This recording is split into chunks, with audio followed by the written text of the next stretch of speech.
I've said it before, and I'm gonna say it again. The team behind X-Men 97, the entire team, are true X-Men fans of the comic books. I mean, it takes one to know one. And if you're not a big fan of the X-Men comics, if you're new to the party, that's great. Welcome aboard. But I'm telling you, you're in very good hands. Wow, the respect, the knowledge. It is such a joy to behold. So many Easter eggs, so much story. And it's so exciting to be kind of breaking new ground here. Because what I mean is that the characters and the storylines have not been seen in the live action movies. So I think that combined with the fact that these aren't just the classic stories being retold, which was my problem with the earlier episodes of X-Men 97, like just really the first 3. But the classic stories are being reimagined in a way that gives a nod to them, of course, but makes the content that you're currently watching feel fresh. You know what it feels like? It feels like the early days of the MCU. And I think that Deadpool and Wolverine is kind of doing this as well. For instance, an example I love is the Giant Man body as Cassandra Nova's lair. Now, that's a nod to the comics, but they're plussing it. It was in the comics, but they're using it in a different, even cooler way. So you're like, it's canon, but even better. Oh my gosh, it's so great. But on that note, part of me does worry that, hey, maybe we should be saving some of these elements for the MCU X-Men live action movies, like Bastion. Maybe we should have saved him. I was complaining about Sinister, and look who came out of left field. Oh, I love it so much. But, is he wasted here? By the way, speaking of the MCU, we even get some MCU references this episode, which was nice to see, and we'll certainly discuss those as well. But alas, the one thing, I guess Kevin Feige can feel okay. Well, it's weird. All right, so the good news is that the story points here aren't being exposed to a large audience, because the bad news is that the general public, for the most part, is not watching this show. I know, it trends like crazy. Maybe that's just people covering it. I'm not sure why there's the disconnect. Although some of you will be like, we told you, Grace, that Twitter's not real life. But it's worrisome, because last week's Nielsen's chart, a lot of you have been saying, hey Grace, where's Invincible on these charts? It's not here either. But I was like, oh hey, yeah, did X-Men 97 start yet? It did. Its 2-episode debut didn't even make the originals chart, much less the overall chart. But as I said, to be fair, Invincible Season 2 ain't on here either. And you know what else isn't even here? Season 3 of The Bad Batch. Like, you might be like, well, X-Men 97's not on there because it's just 2 episodes, 2 half-hour episodes. It just doesn't have the minutes to compete. And that, let's see if it gets on here eventually. But, Invincible and The Bad Batch have a backlog of episodes, which should help it. So it would seem that, maybe, after all, animation still does have a long way to go with general audiences in the West. Well, adult audiences, because Bluey is stronger than ever.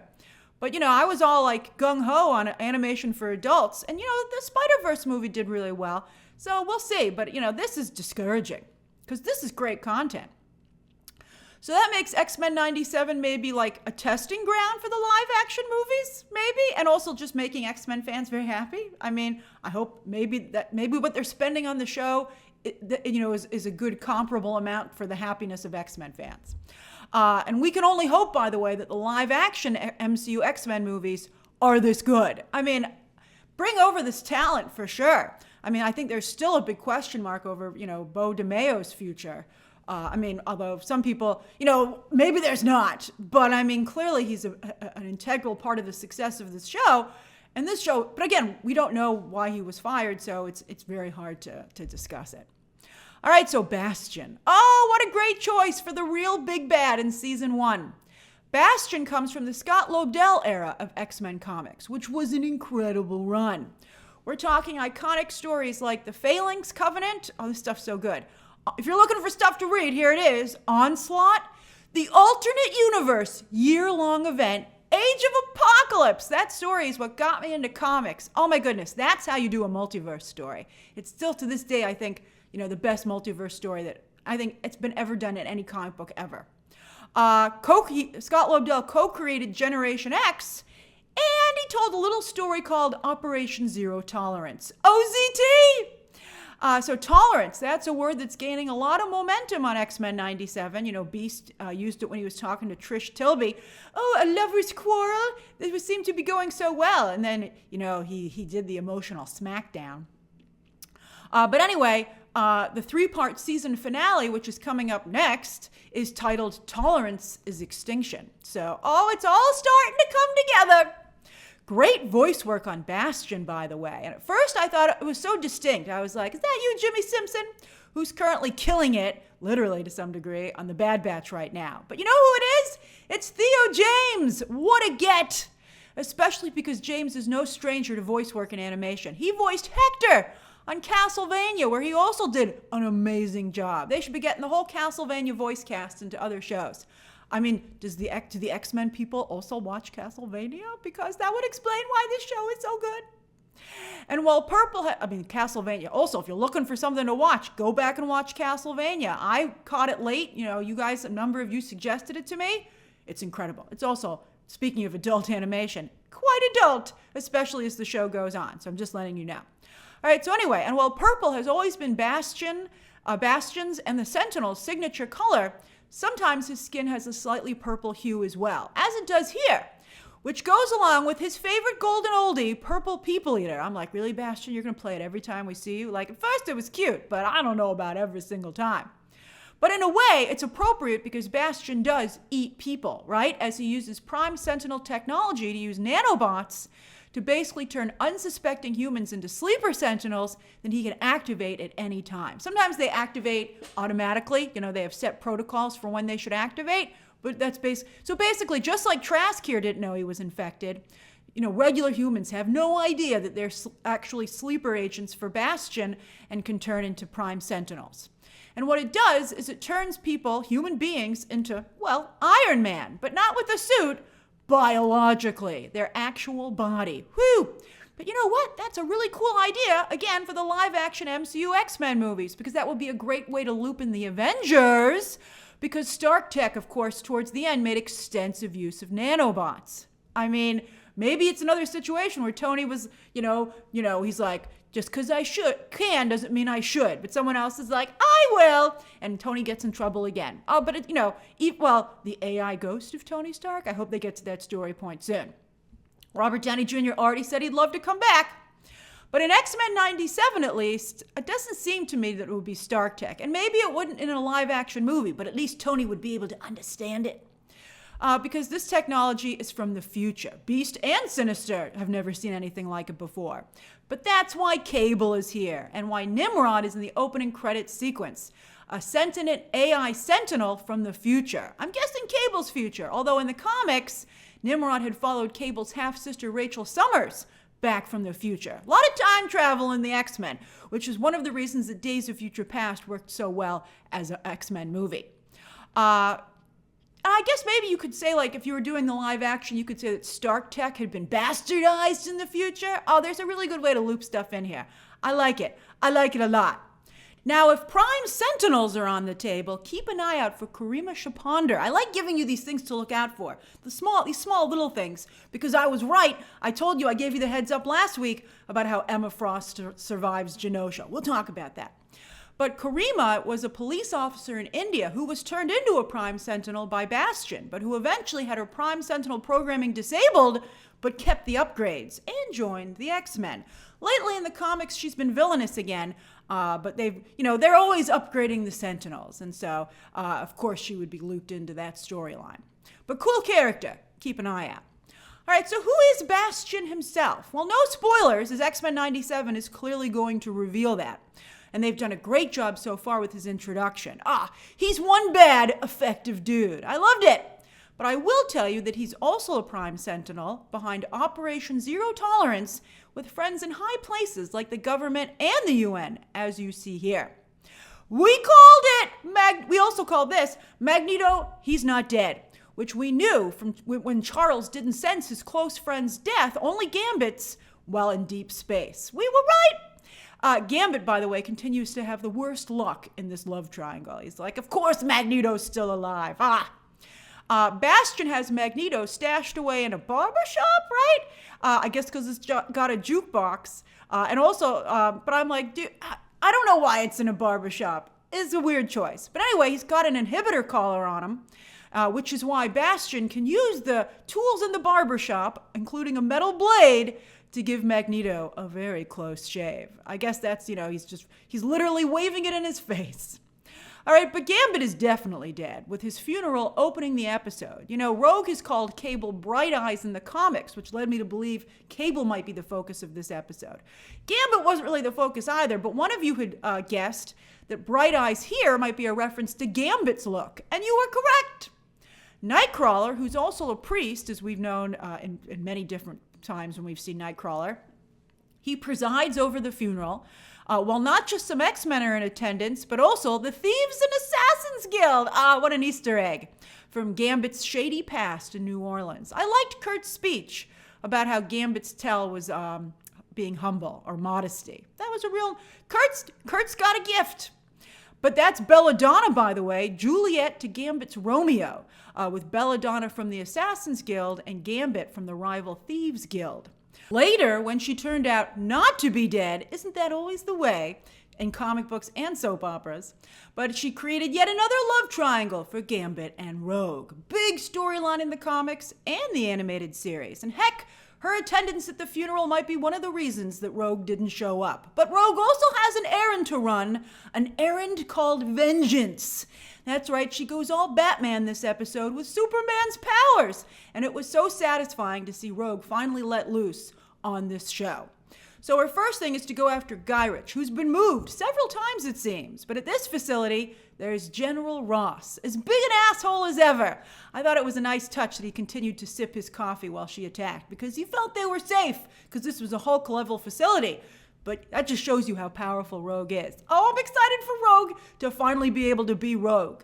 No disrespect to Anna Paquin, who wanted to be able to play the character right, but much like James Marsden and pretty much everybody in the X-Men live-action movies didn't get the opportunity to do it right. Unfortunately, she's battling some health issues, Anna Paquin, right now. So I don't know if she'll get to, reprise the role. But Rogue can really be a great character, as you're seeing. Now, I do wonder if Harrison Ford will play up General Ross's douchery when he plays the character in Captain America 4. All right, on that note, let's talk MCU connections. General Ross, and then, of course, Captain America. I do not like this It's a comics-accurate suit, which makes sense, because in the comics, Captain America wouldn't help Rogue, just as he doesn't here. But the MCU version, the guy who wouldn't sign the Accords and who went rogue, oh, he would certainly help her. Josh Keaton, by the way, voices Cap here, just as he does in the What If episodes. That lair they visited, that looked an awful lot like the Hydra lair out of Winter Soldier. And considering that Bastion's lair at the end of the episode looked totally different, I'm not quite sure what was going on in this scene, except a nifty cameo and some Avengers vibes. Because Rogue has been a member of the Avengers several times in the comics, and as you can see from this episode, she would be a valuable member. And wow, when Rogue threw his shield into the mountains, getting that back is gonna suck for Cap. I guess he could just call up, maybe his Wanda, but Wanda's not always a mage. How do you think he'd get that back quickly? I don't know how he could. That's a real problem. All right, so Rogue eventually finds Gyrich in Mexico in a very cinematic sequence. This was so well done. This was live action level quality. So first with the opera music, classic bad guy, and the captured colorful dead butterflies being studied like mutants themselves, right? So colorful, everyone so unique. Then we layered in the flicker of light from the gunfire outside. Mwah! So beautiful! After using her powers to get info out of Gyrich, although it all ended up being a trap. But what an amazing line. He was like, Jean Grey's psychic probes won't work on me. And she was like, sugar, it ain't that kind of probe. And I was like, oh, Rogue is so great. Although, we'll see. Rogue took a very dark turn later on in this very episode, which we're going to discuss. But that was great. And then also placing Gyrich in Mexico so they could also do Dia de los Muertos, where the dead are celebrated, was also very well thought out. Then they headed to Madripoor, where we saw no local culture, but instead we got all Mission Impossible. And I appreciated Morph's jokes here. Although I never would have drank that diet soda. Also, that wasn't a very complex clue that Trask gave them when he said that about the vending machines never had a diet soda. I was like, got it. That's how we enter the lair. And here we discover Prime Sentinels. But damn, this is also where Rogue kills Trask. Well, he actually didn't die because his Prime Sentinel programming activated. Can't you go back to being human after your programming activated? It always bothered me that their hands could fly off. I'm like, what kind of nanobots are these? That seems to me like a bit much. Fly off and then reattach. I was like, what? That seems like pushing it in terms of believability. And I'm willing to go pretty far with comic books, but I don't know. What do you think? But anyway, he didn't actually die, but she fully intended to kill him. That was dark. And another nice touch in this scene was Rogue, wet from the rain and looking very different, monologuing after, she'd gone did she go full villain? She kind of did. And remember, Rogue was first introduced in the comics as a villain, and then they decided to make her very misunderstood, and they rehabilitated her. Mystique raised her, by the way. And side note, speaking of Mystique, Val Cooper's body hasn't been found on Genosha, you say? I think that confirms the theory that's going around that Mystique was masquerading as Val Cooper, and then she simply shapeshifted and got off Genosha as masquerading as a medic or something. But back to the scene, I loved Morph's line of, "Is this who we are now?" Who are the X-Men now that they've been pushed to the brink? No one will take any mutants from Genosha, as they said in a previous episode. After a week, we learn countries are withdrawing their support due to optics. That's President Kelly, by the way, aka Senator Kelly, very famous X-Men character. Mutants are dead, the Sentinels are more dangerous than ever, but does that give Rogue the right to take a life? This is a very complex topic and mirrors real-life events today more than the X-Men 97 writers ever could have imagined. Because, it takes a long time to do animation, so this was written a while back, but yet it just seems so current. I would point out the timeless proverb, 2 wrongs don't make a right. Obviously, something needs to change with how the mutants are being treated, but the X-Men cannot go down this dark path. What Rogue did, I feel, was inexcusable, and I wonder what the show's plans are for the character. Can they really just pretend everything's okay because Trask didn't actually die? I'd like to hope this show is more sophisticated than that, and it has been so far. Also, Charles Xavier and Magneto, as many of you know, were created to represent Martin Luther King Jr. and Malcolm X. And even though it's understandable for Beast to question Xavier's mission of peace under the circumstances, it's important to remember that it was Martin Luther King Jr. who ultimately prevailed. Now, that's not to say Martin Luther King Jr.'s approach can't evolve, but the basic principles of it are vital. All right, what else this episode? It happened. As I told you, Emma Frost survived the attack on Genosha thanks to her secondary mutation, just like in the comics. She didn't say she was going to go get herself appraised, but doing well under pressure was also a really great line. I hope we see more of her, maybe in season 2. She's just a tremendous character. Also, that's Amelia Vaught as an acolyte of Magneto turned Doctor on the animated series, not in the comics, interestingly enough. Now, if we're doing Scott Lobdell characters, and to be fair, both of, Amelia Vaught was created by Scott Lobdell, but so was Dr. Cecilia Reyes, who I much would have preferred to see here. Now, Cyclops was sad because he was hoping that the telepath Jean sensed was Madeline Pryor, but it was not. It was his affair from the comics. It's interesting that they're mirroring that, because they've changed who he has the psychic affair with, but, Emma Frost is still kind of circling the story. But I thought Jean's line about maybe thinking of Madeline as a sister was weird, because she just found Madeline with her husband on the astral plane, at the very least having an emotional affair. I mean, what kind of sister is that? Storm would never. All right, also, because she said Storm was her true sister. Storm's coming back. I thought Storm might come back this episode. Storm's coming back. Oh, I can't wait for everyone to see her new look on the team. All right, also, when Cable told Jean to get out of his head because she wasn't her, his mother, ouch. This clone situation is going to continue to cause problems for Jean, so I guess that's why she's choosing to embrace it. Then finally, Roberto came out to his mother, and it's definitely a metaphor for coming out. I thought Jubilee's argument for why he should come out to his parents so that if anything ever happened to him, they wouldn't feel like they were burying a stranger was another tremendous line this episode. Such good writing. What a refreshing change of pace. And like all good parents, Roberto's mother already knew and loved him all the more for it. But she's not so sure that her shareholders will also love him as a mutant, prompting her to ask Roberto to hide his abilities and to be careful who he associates with. Hello? He's been hanging out with the X-Men for weeks now and was just on Genosha. The paparazzi in the world of X-Men 97 suck, because isn't he the playboy son of a major, very wealthy company? I would think this cat would have been out of the bag a couple of episodes ago. All right, so next up, the 3-part season finale. And considering how hard this show is already going, it's going to be a banger. I can't wait. What are you enjoying about X-Men 97 so far? And then what elements do you think, like Bastion, might really work in the live-action MCU? Share those thoughts down below, subscribe today, and of course, as always, you can check out some more videos right now.